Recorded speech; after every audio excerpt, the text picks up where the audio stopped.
Lesson 1. A New Faith. Miss Tully finished her letter home. The pilgrimage made by Muslims to the holy city of Mecca had to be the most amazing thing she had seen in Africa.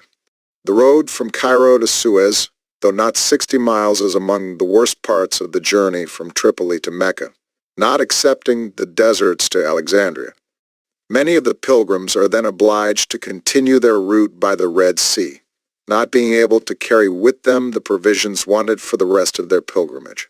For Suez, surrounded with sands and destitute of a drop of water for its own consumption, can furnish nothing for the travelers, was therefore indispensably necessary to provide for. The rest of the long journey, near 700 miles, the greatest part through the deserts of Arabia. Miss Tully, Narrative of a 10 years residence at Tripoli in Africa, 1789. Arab life. Guiding question. How did physical geography influence the Arab way of life? Beginning in the 630s CE, people called Arabs created a new empire in Southwest Asia. The driving force behind their empire was the religion of Islam. Within a century, Islam spread throughout parts of Asia, northern Africa, and Europe, the land of Arabia. The Arabian Peninsula, also called Arabia, is the homeland of the Arab people. It is also the center of Islam. Arabia is a huge wedge of land between the Red Sea and the Persian Gulf. Very dry plains and deserts cover most of the land. The desert heat can be intense. Summer temperatures can rise above 122 degrees Fahrenheit, 50 degrees Celsius. The intense heat begins soon after the sun rises and lasts until the sun sets. Water is available on the Arabian Peninsula only at scattered springs and waterholes. Such a spot is called an oasis. At an oasis, trees and other plants grow. Not all of Arabia is desert, however. There are mountains and valleys in the southwestern region. Enough rain falls in these locations for juniper and olive trees to grow.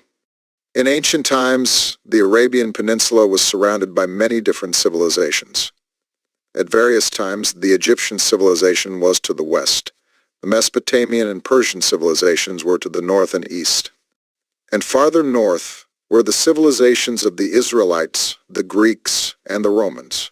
Long distances and the severe Arabian climate had kept these civilizations from invading the peninsula. This isolation, however, was not absolute, as trade brought some outside ideas and practices to the Arab civilization. In fact, the geography of Southwest Asia and its surrounding waterways, including the Red Sea and the Persian Gulf, placed the area and its merchants at the center of trade between the lands of the Indian Ocean and the Mediterranean area. Life in the desert. Long ago, many Arabs were nomads who herded animals and lived in tents. These nomads are called Bedouin. The Bedouin raised camels, goats, and sheep and traveled from oasis to oasis. The Bedouin ate mainly fresh or dried dates and drank milk. On very special occasions, they ate goat or sheep meat. To survive the harsh desert climate, early Arabs formed tribes whose members were loyal to one another.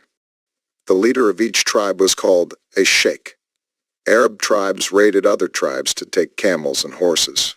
Rival tribes battled one another over land and water. The Bedouin enjoyed camel and horse races and other games that improved their battle skills. In the evenings, they told stories around campfires.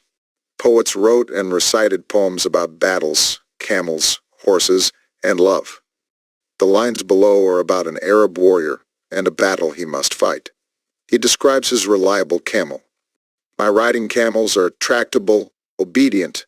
They go wherever I wish, while my intellect is my helper, and I drive it forward with a firm order. From the poem of Antar, c. 525 to 608 CE, Life in Towns. By the 500 CE, many Arab tribes had settled around oases or in fertile mountain valleys. They set up villages, farmed or raised animals, and traded goods.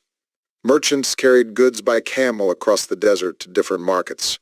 For protection against Bedouin raids, some made journeys in caravans, or groups of traveling merchants and animals. As trade grew, Arab merchants built towns along the trade routes in Arabia. The most important town was Makkah, also known as Mecca. Makkah was located about 50 miles, 80 kilometers inland from the Red Sea. The town became a crossroads of trade. Large caravans from southwestern Arabia passed through Makkah on their way to Syria and Mesopotamia. Some caravans traveled as far away as China. Mecca was also an important religious site. In the center of the city was the Kaaba. This was a low, block-like building surrounded by statues of Arabian gods and goddesses. The people of Arabia worshipped many deities, but the most important was Allah. They believed that Allah was the creator. Arabs believed that a large stone inside the Kaaba came from heaven. Many pilgrims, people who traveled to a holy place, visited the Kaaba. Muhammad and his message. Guiding question: what message did Muhammad preach to the people of Arabia? Trade increased the contact between Arabs and other civilizations. Life in Arabia changed as people were exposed to new ideas. Arabs searched for ways to deal with these new challenges. Their search paved the way for the rise of Islam. Who was Muhammad? The religion of Islam arose in the Arabian Peninsula in the 600s CE. Islam grew from the preachings of a man named Muhammad. Muhammad was born into a merchant family in Mecca in 570 CE. He was orphaned at the age of 5 or 6. As a teenager, Muhammad worked as a caravan leader and eventually became a merchant. Despite his success, Muhammad was troubled by many things he saw around him, including the greed of Mecca's wealthy citizens. He despised their dishonesty, neglect of the poor, and disregard for family life. Seeking guidance, he spent time alone praying in a cave outside the city. Muhammad, 570 to 632 CE, the tomb of the Prophet Muhammad, is a holy place to Muslims. During Muhammad's lifetime, he was well known for fairly resolving disputes among his followers. According to Islamic tradition, when Muhammad was asked to resolve which tribe would have the honor to place the holy black stone in the corner of the rebuilt Kaaba, Muhammad put his cloak on the ground with the stone in the center and had each tribe lift a corner to bring the stone to the correct height to be placed in the Kaaba. Muhammad's legacy has made a major impact on the world. Muslim tradition says that in 610 CE, Muhammad had a vision in which a voice called him to preach Islam. Islam means surrendering to the will of Allah. In the Arabic language, Allah is the word for God. 3 times the voice said, "Recite." When Muhammad asked what he should recite, the voice said, "Recite in the name of your Lord who created man from a clot of congealed thickened blood. Recite, and your Lord is most generous, who taught by the pen, taught man what he did not know." Quran, Surah Al-Alaq. Muhammad returned to Mecca and began preaching. He told people that there was only Allah to worship, the one true God. He said they must destroy their statues of fake gods. Muhammad also preached that people were equal in God's sight, and the rich should share their wealth with the poor. Everywhere he went, Muhammad preached that God valued good deeds. Muhammad urged people to prepare for the day of judgment, when God would punish evildoers and reward the just. Muhammad's opponents, the first people to become Muslims or followers of Islam, were Muhammad's family members. Slowly, Muhammad won the support of the poor, who were attracted to his message of sharing. Most wealthy merchants and religious leaders, however, thought Muhammad was trying to destroy their authority. In 622 CE, Muhammad and his followers believed Mecca had become too dangerous. They moved to Yathrib. Muhammad's departure to Yathrib became known as the Hijra. This Arabic word means breaking off relationships. The year of the Hijra later became the first year of the Muslim calendar. The people of Yathrib accepted Muhammad as God's prophet and their ruler. They renamed their city Medina, which means the city of the prophet, an Islamic state. Muhammad was a skilled political and religious leader. He applied the laws he believed God had given him to all areas of life. He used these laws to settle disputes among the people. Muhammad also established the foundation for an Islamic state. The government of the state used its political power to uphold Islam. Muhammad required all Muslims to place loyalty to the Islamic State above loyalty to their tribes. Muhammad formed an army to protect his new state.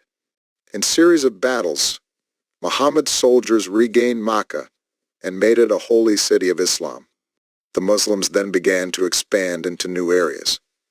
When Muhammad died in 632 CE, the entire Arabian Peninsula was part of the Islamic State. Beliefs and practices of Islam.